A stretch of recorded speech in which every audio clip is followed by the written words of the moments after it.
Hi everyone, today it's quite a weird video.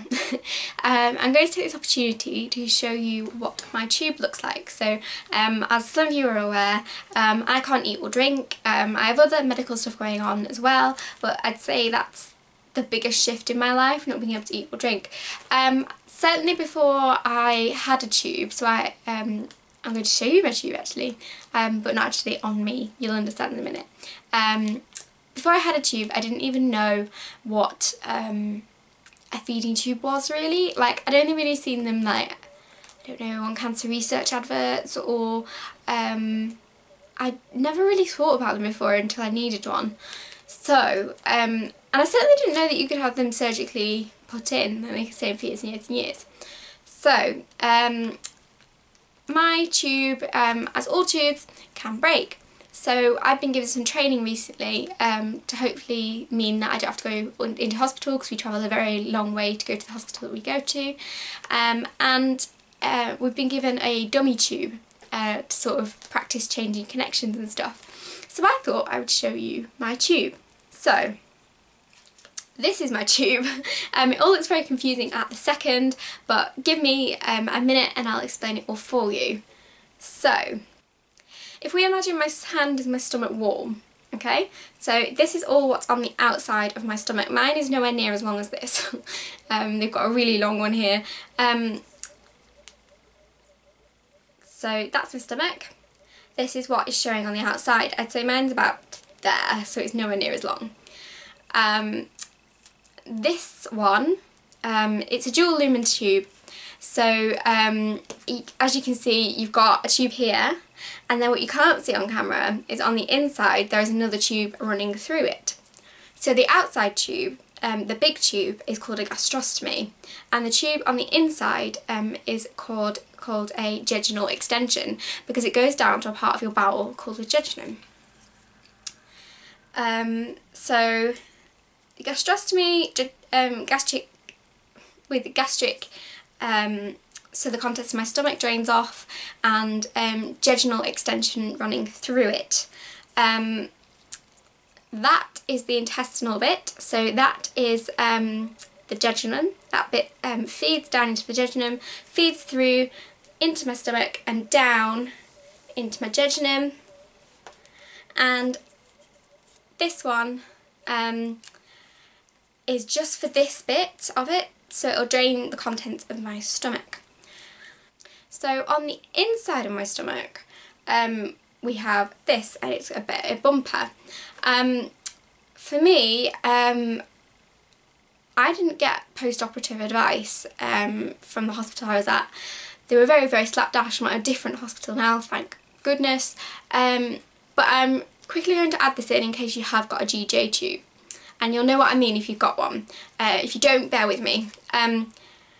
Daily care, you must undo this.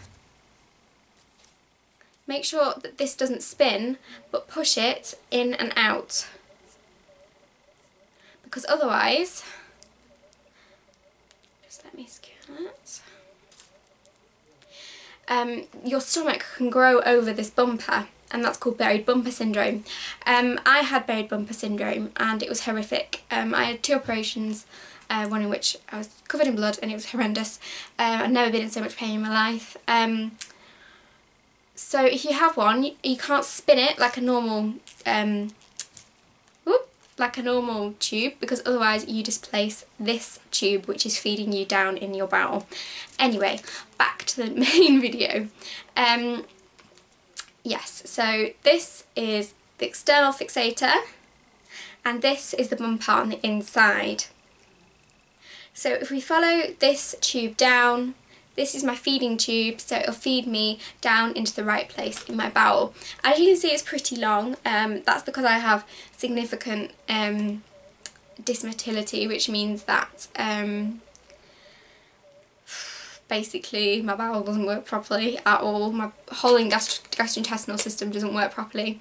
And it has a loop and a weight at the end.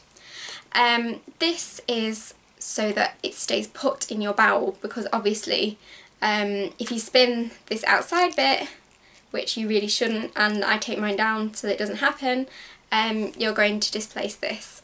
I've had a tube now for 2 years, and I've had one displacement that wasn't because I'd had the buried bumper operation. I've had 3 in all, but 2 were because I'd had the buried bumper operation.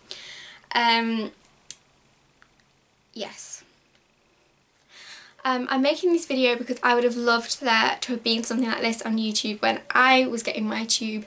I was 16 and, well, I was 17, and there was just nothing, and they didn't really explain the operation to me. They made me sound like all the gastric stuff was going to end up just all over me. It wasn't going to drain off into a nice bag or anything. So if you are getting a gastric tube, do not worry.